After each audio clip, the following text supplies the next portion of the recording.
Estamos iniciando mais um programa Cidadania e Serviço Público, um programa da FESPESP, Federação das Entidades de Servidores Públicos do Estado de São Paulo.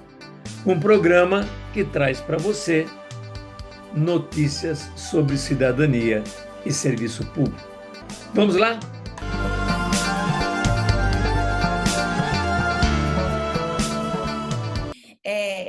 Eu dividi aqui a minha apresentação em dois blocos. Primeiro, começando a falar com vocês da conjuntura que a gente atravessa. É muito acertada a gente já nesse início do mês de fevereiro retomar a luta dos servidores públicos com esse grande seminário que a Pública, esse conjunto enorme de entidades, está fazendo. A gente tem esse ano, de forma estratégica, um ano onde a gente pode conseguir avançar nas nossas pautas, que é um ano que não tem disputa eleitoral, é um ano onde a gente vai estar mais concentrada aqui, os esforços concentrados aqui em Brasília, e a gente teve uma grande mudança no comando das casas, tanto na Câmara Federal como no Senado. Não é novidade para ninguém que o ex-presidente dessa casa, o deputado Arthur Lira, ele sempre atuou para dificultar que as nossas pautas caminhassem dentro do processo legislativo. Então, agora, com um novo presidente, a gente tem uma janela aí de possibilidade de ampliar o nosso diálogo.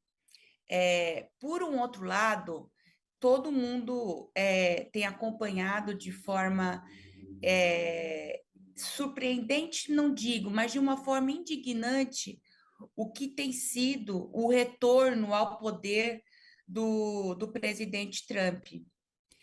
O quanto ele tem tomado de iniciativas que negam direitos, que diminuem o poder do cidadão, do Estado, e isso ele traz repercussões para as políticas aqui do nosso país. E, junto com a eleição do Trump, a gente teve na cidade de São Paulo também a reeleição do Ricardo Nunes, junto que se soma à eleição, há 2 anos atrás, do governador Tarcísio. E por que é importante a gente alinhar o entendimento desses grupos políticos que foram eleitos? Porque esses grupos políticos, eles representam um modelo de sociedade e de serviço público que é contrário ao que a gente defende. É um grupo político que articulou e teve sucesso nessa articulação para a retirada de direitos, que são os direitos que a gente tem lutado para reaver, que é o caso do Descongela, que foi aquela chantagem que o governo Bolsonaro fez com os municípios e estados pela LC 173, que para poder conseguir os repasses adicionais para o enfrentamento da Covid, os estados e municípios tiveram que aceitar algumas condições, porque a gente vive num pacto federativo. Então, o governo federal, ele tem muito poder, mas ele também tem limites de atuação, sobretudo quando a gente fala das carreiras dos servidores públicos, estaduais e municipais. Então, eles tiveram que aceitar algumas imposições, e uma delas foi o congelamento dos 583 dias, que foi o período lá da lei da LC 173. Além disso, esse é o grupo político também que inovou na questão dos ataques às pensões dos servidores, com a reforma previdenciária de 2019, e também com o confisco de quem recebe abaixo do teto. Então, é esse mesmo grupo político que se fortalece com a eleição do Trump e que tem usado o estado de São Paulo, que tem uma importância econômica e política muito grande para o Brasil todo, para implementar inovações de ataques aos serviços públicos. No ano passado, a gente teve, de um dia para o outro, votado na Câmara Municipal de São Paulo, que é o maior parlamento municipal do nosso país, políticas extremamente danosas contra os servidores públicos. Atacou os servidores públicos em readaptação funcional, que é algo inédito aqui no município de São Paulo, retirando direitos, diminuindo salário, retirando lotação desses servidores. Atacou também o direito à lotação de um grupo de professores que estão na ativa, deslocando esses servidores e ainda permitindo que o prefeito possa remover servidores que estejam, de alguma forma, respondendo processos administrativos, o que também é uma inovação. Além de ter atacado, sobretudo, as mulheres, porque somos nós, as mulheres, a maioria nos serviços públicos, e somos nós, as mulheres, que, dentro da sociedade, temos a responsabilidade pelo cuidado na família. Então, quando uma criança na família fica doente, é a mulher que cuida, que tira a licença. Quando a gente tem idosos na família, é a mulher que pede licença para poder fazer o cuidado.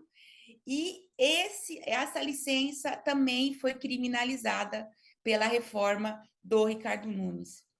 Pelo seu turno, o governo Tarcísio, ele implementou, além das privatizações, dos leilões, toda essa política de venda dos serviços públicos. Quero chamar a atenção que ele fez a resolução 115. Essa resolução 115, ela também inova na questão de como que você avança quando você vence o período probatório e recebe a estabilidade funcional. E aí é algo extremamente delicado e que a gente precisa, como um conjunto, atuar para derrubar essa resolução 115, porque ela diz, hoje, ela é endereçada aos professores, aos profissionais da educação. Mas a gente sabe que isso depois chega ao conjunto dos servidores.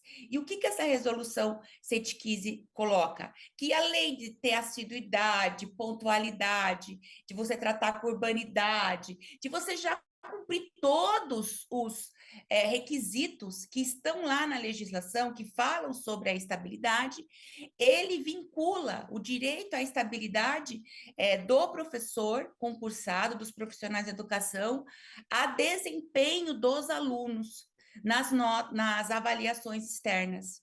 Isso é gravíssimo, isso é gravíssimo, isso é um ataque, assim, à estabilidade, ao direito da estabilidade. Isso é mentir novamente para a população, escondendo quais são os condicionantes que precarizam o serviço público, colocando essa responsabilidade exclusiva no professor. Então, veja bem, eu estou dando aqui alguns exemplos para dizer do que esse grupo político, que hoje comanda o estado de São Paulo, que hoje comanda a cidade de São Paulo, que hoje está lá na presidência dos Estados Unidos, do que esse grupo político é capaz, e só nesse último período, nesses últimos meses, implementou de novos ataques aos servidores públicos e aos serviços públicos e, por consequência, ao conjunto da população. É um projeto de Estado que está na nossa Constituição. Sem serviço público, sem servidores públicos, a gente não tem democracia no nosso país. É disso que se trata, essa discussão toda. E aí, a gente precisa localizar esses nossos inimigos, monitorá-los e fazer isso que vocês estão fazendo, que é a gente se organizar e atuar de forma coletiva, porque eles estão coletivamente organizados e preparados para nos atacar. E isso exige da gente também um contra-ataque organizado, entendendo qual é o nosso papel histórico, entendendo que é na coletividade, é na união, é na unidade das lutas que a gente avança. Veja, a gente acabou de ter, na semana passada, não, minto, essa semana ainda, né?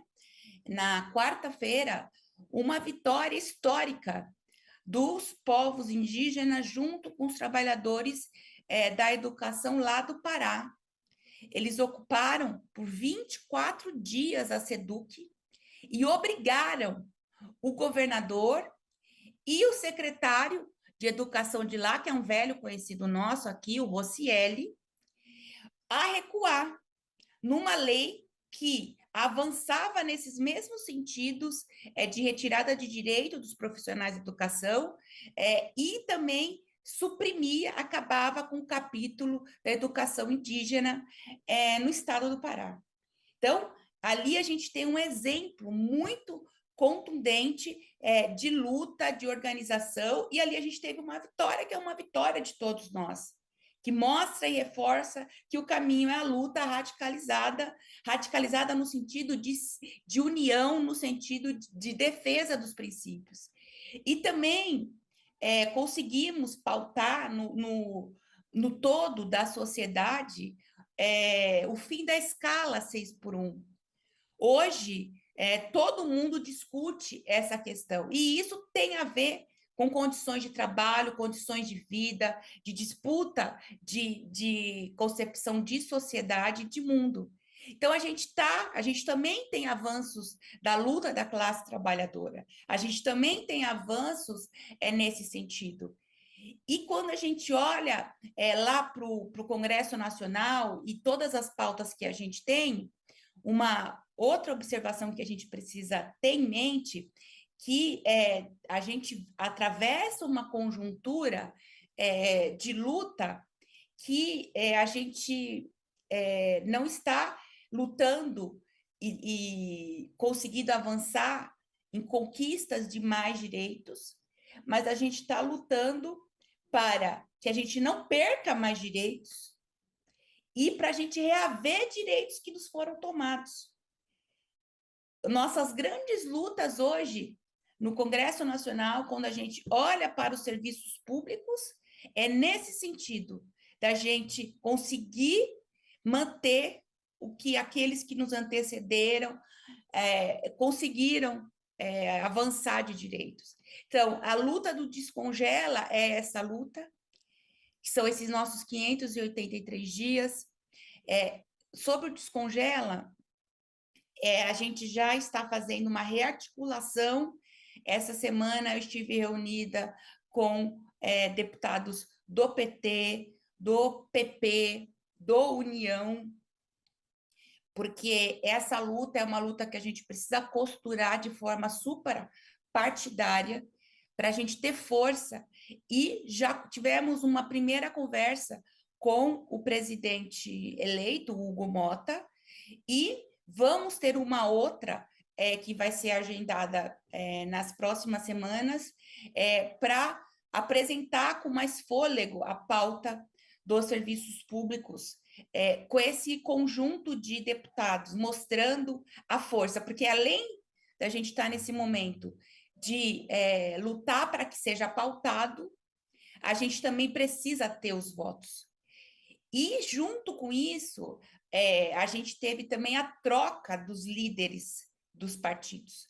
Então, recomeça esse nosso trabalho de diálogo com os líderes partidários, para que, quando entrar em pauta no Congresso Nacional, na Câmara, a orientação do partido seja favorável, e que seja favorável ao conjunto dos servidores, e não a algumas categorias. Então, é nesse caminho que a gente vem trabalhando essa luta do Descongela. Então, a gente teve essa reunião entre os deputados com o presidente Hugo Motta para conseguir agora uma reunião maior, de mais fôlego, para a gente poder apresentar essa necessidade de reaver o que significa esse descongela. Com relação à pauta dos aposentados, dos pensionistas e das carreiras, porque a aposentadoria ela faz parte da carreira dos serviços públicos dos servidores. A gente tem a luta da PEC 6, que é a PEC que a gente já conseguiu protocolar e agora a gente luta para que ela fique apensada, a PEC 55, que já está pronta para entrar em plenário. Então, junto com o deputado Kleber Verde, junto com outros deputados de outros partidos também, do Brasil inteiro, a gente vem fazendo essa articulação, essa costura, para que a gente possa conseguir esse apensamento, porque isso faria com que a gente ganhasse tempo, e também a gente precisa desse diálogo e desse convencimento de todos os líderes. Então, é um trabalho também que a gente está retomando. Além da PEC 6, a gente tem as ADIs que estão prontas para retomar o julgamento no STF. Ontem eu estive no STF, porque nós temos várias ações que tramitam lá. Ontem, especificamente, eu, como autora, junto com o PSOL, de uma ADI que trata da violência doméstica contra mulheres e crianças e a repatriação dessas crianças para pais, para genitores que moram fora do Brasil. Eu estive nessa audiência lá e já aproveitei para fazer uma nova rearticulação que a gente precisa com a pauta dos serviços públicos, dos servidores públicos, em especial a ADI do Confisco. Né? Estive em diálogo com o ministro André Mendonça e já pedimos com outros ministros também. E é uma situação muito delicada, porque a gente sabe que quando o ministro Gilmar Mendes pediu vistas, houve um movimento e uma ação de lobby, de pressão política dos governadores e de prefeitos para que os ministros mudassem os votos. E a gente não sabe, porque agora só quando retomar em plenário que a gente vai saber que nós seremos comunicados se houve ou não mudança desses votos dos ministros.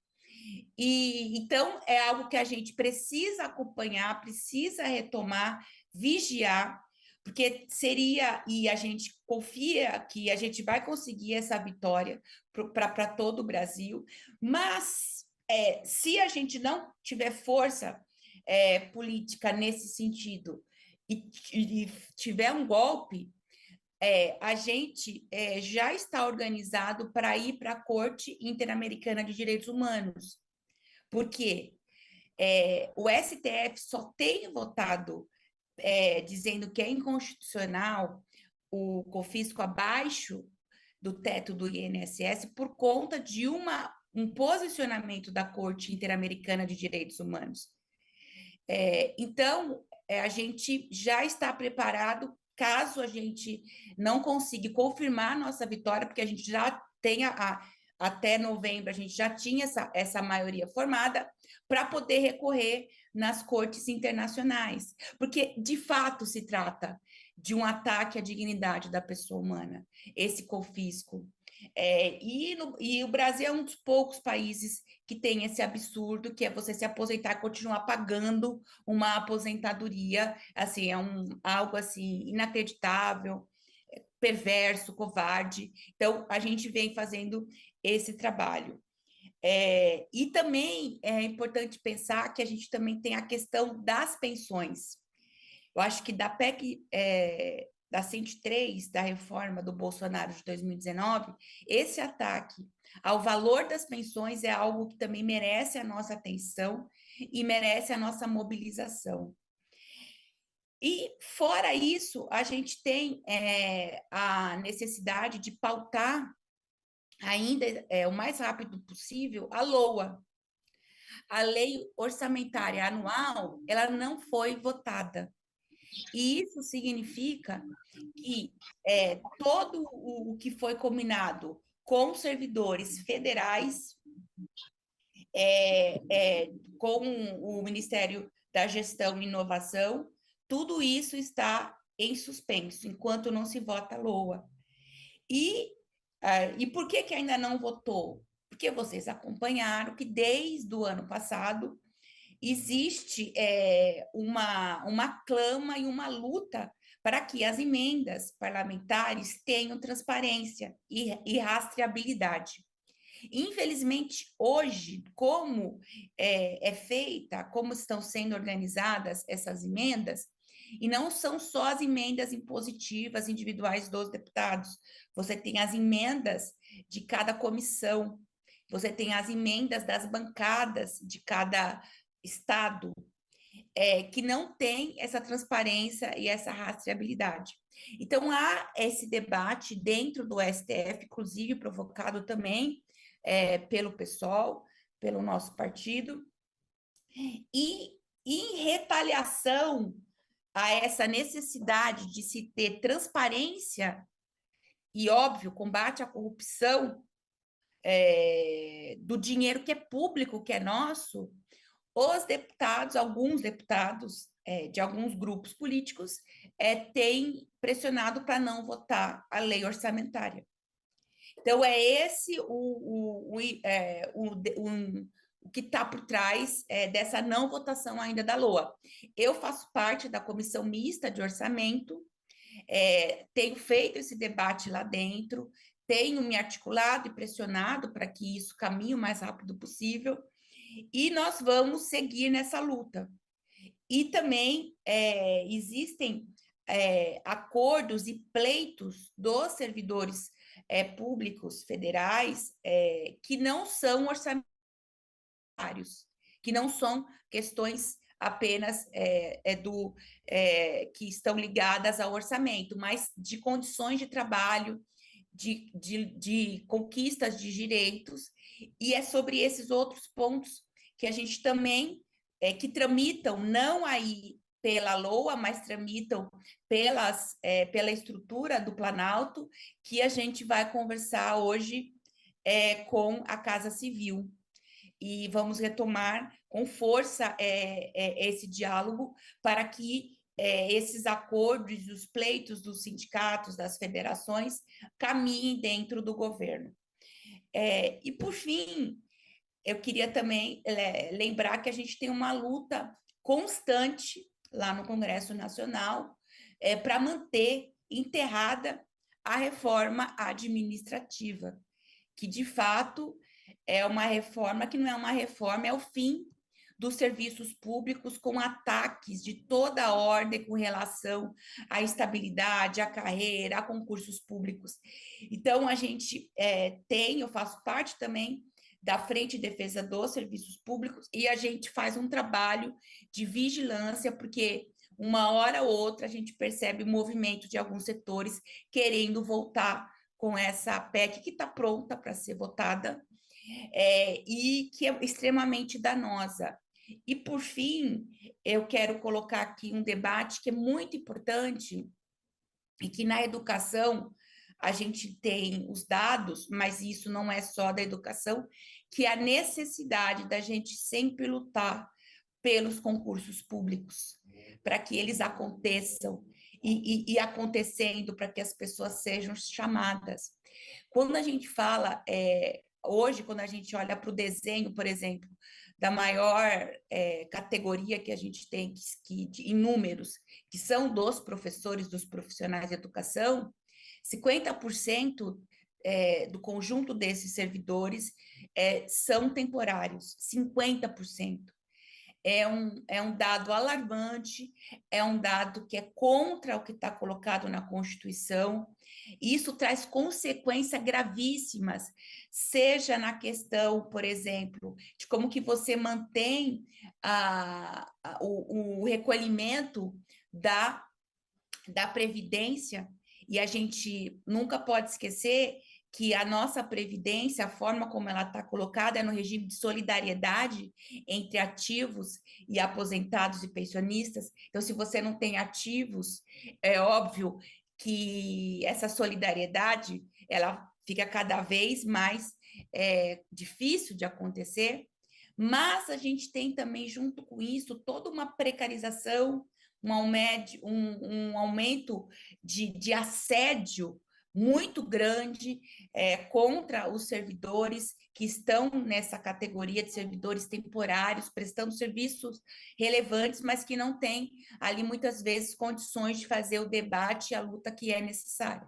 Então, essa é uma luta em defesa dos serviços públicos, mas também de ter mais concursos. A gente precisa lutar e retomar essa luta para que haja mais concursos, além, obviamente, que é uma luta constante, que é a valorização.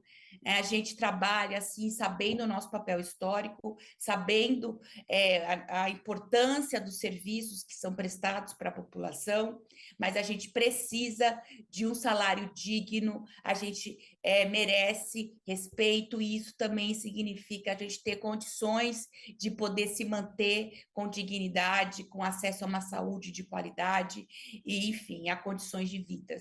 Então, Gozi, queria com isso terminar aqui a minha intervenção, colocar o nosso mandato, a nossa voz, a nossa força junto ao governo federal, porque também sou vice-líder do governo no Congresso, junto à bancada do PSOL, porque também sou a primeira vice-líder esse ano do PSOL, para que a gente possa articular, defender com todas as forças os serviços públicos, os servidores, e fazer a luta necessária num contexto que é extremamente desafiador e adverso. Mas aí, né, para terminar, lembrando que a gente precisa se manter com os corações aquecidos e sempre com alegria, porque a alegria ela é mobilizadora, e a tristeza, o medo,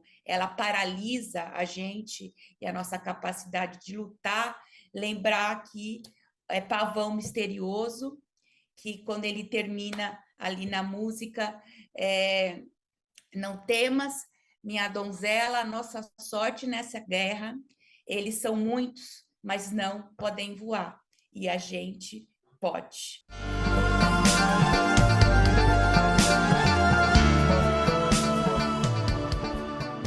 Chegamos ao fim de mais um programa Cidadania e Serviço Público, uma produção da FESPESP, Federação das Entidades de Servidores Públicos do Estado de São Paulo.